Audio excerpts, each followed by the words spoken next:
अस्सलाम वालेकुम everyone, myself doctor Waqas Ahmed Balot और मैं आप सबको अपने YouTube channel homeopathic with doctor में खुश आमदीद कहता हूँ।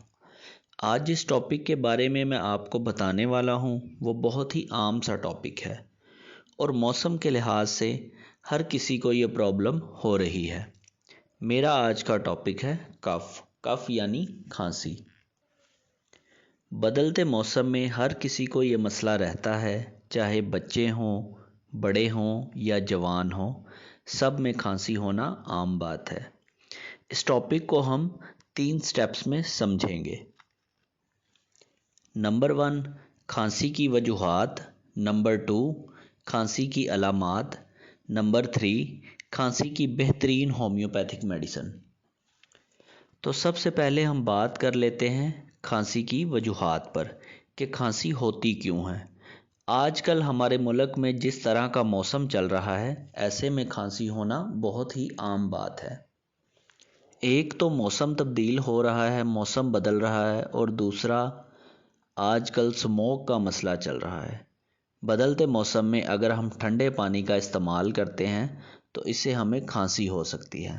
शाम के टाइम जब हम बग़ैर मास्क के बाहर निकलते हैं तो स्मॉग में या बाइक चलाने से, तो ऐसी सूरत में फ़िज़ाई आलूदगी की वजह से खांसी का मसला हो जाता है। गला ख़राब हो जाता है और खांसी आने लगती है। स्मोक की वजह से आजकल आंखें भी बहुत ज़्यादा ख़राब हो रही हैं। आजकल के मौसम में बच्चों का ख़ास तौर पर ख़्याल रखना चाहिए, क्योंकि बच्चे जो होते हैं वो अपनी सेहत का ख़्याल नहीं रखते और बेएहतियाती से काम लेते हैं। बच्चे जो होते हैं वो ठीक से गर्म कपड़े नहीं पहनते, सर पे कैप नहीं पहनते, ठंडे पानी या फिर कोल्ड ड्रिंक का इस्तेमाल करते हैं। तो ऐसी सूरत में नज़ला, ज़ुकाम, सीने की जकड़न, खांसी, गले का ख़राब हो जाना बहुत ही आम सी बात है। ख़ास तौर पर सर्दी के मौसम में या फिर बदलते मौसम में, जब सर्दी आ रही हो या सर्दी जा रही हो, मौसम तब्दील हो रहा हो, तो ऐसी सूरत में गले का ख़राब हो जाना, नज़ला, ज़ुकाम, खांसी, ये बहुत ही कॉमन चीज़ें हैं। ये तो थी खांसी की वजूहात।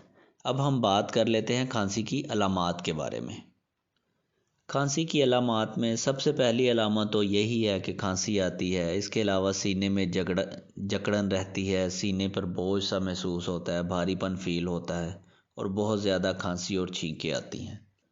छोटे बच्चे नॉर्मली जिनको खांसी का प्रॉब्लम होता है या छाती ख़राब का मसला होता है, सीने पे बलगम जम जाती है, नॉर्मली जब वो रात को सोते हैं तो सीने से घड़र घड़र की आवाज़ें आती हैं, या फिर जो है उनको छींकें वगैरह आती हैं। फ्लू की वजह से बलगम जम जाती है सीने पे, सीने में जो है ना जकड़न महसूस होती है।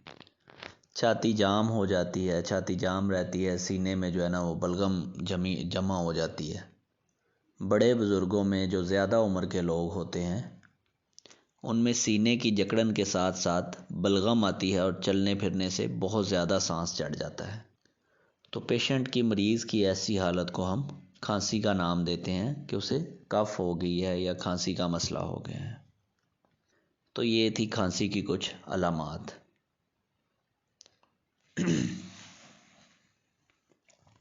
अब मैं आपको खांसी की यानी कफ़ की बेहतरीन होम्योपैथिक मेडिसिन के बारे में बताऊंगा।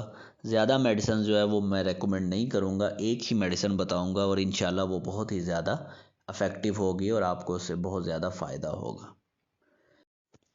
तो इसकी सबसे इफ़ेक्टिव मेडिसिन है एंटियम टार्ट। एंटियम टार्ट आपको लेनी है 30 CH पोटेंसी में, 2 कतरे दिन में 3 से 4 बार। बड़ों के लिए 2 कतरे और छोटे बच्चों के लिए 1 कतरा सुबह में, 1 कतरा दोपहर में और 1 कतरा शाम में। अगर आपको या आपके किसी बड़े बुज़ुर्ग को बहुत ज़्यादा पुरानी खांसी है, सांस का मसला है, अस्थमा का प्रॉब्लम है, सीने में जकड़न है, बलगम ठीक से बाहर नहीं निकल रही, ठीक तरह से नहीं निकल रही, सांस लेने में बहुत ज़्यादा प्रॉब्लम हो रही है, तो ऐसी सूरत में एंटियम टार्ट 30 CH पोटेंसी में आपके लिए बहुत ही ज़्यादा इफ़ेक्टिव मेडिसिन है। अगर आपको एलर्जिक ब्रोंकाइटिस है, अस्थमा की प्रॉब्लम है, تو ایسی صورت میں آپ کو اینٹیم ٹارٹ ایک قطرہ صبح میں اور ایک قطرہ شام میں استعمال کرنا چاہیے. یہ آپ کے لیے بہت ہی زیادہ افیکٹو میڈیسن ہے. تو یہ تھا ہمارا آج کا ٹاپک، اس کی علامات، کھانسی کی وجوہات اور کھانسی کی افیکٹو ہومیوپیتھک میڈیسن. تو اگر آپ کو آج کی ہماری ویڈیو پسند آئی ہو، آج کا ٹاپک پسند آیا ہو، تو چینل کو سبسکرائب کیجئے، ویڈیو کو لائک کیجئے اور زیادہ سے زیادہ شیئر کیجئے تاکہ دوسرے لوگ بھی اس سے فائدہ حاصل کر سکیں. تو ملتے ہیں اگلی ویڈیو میں نئے ٹاپک کے ساتھ، نئی میڈیسن کے ساتھ، نئی بیماری کے ساتھ.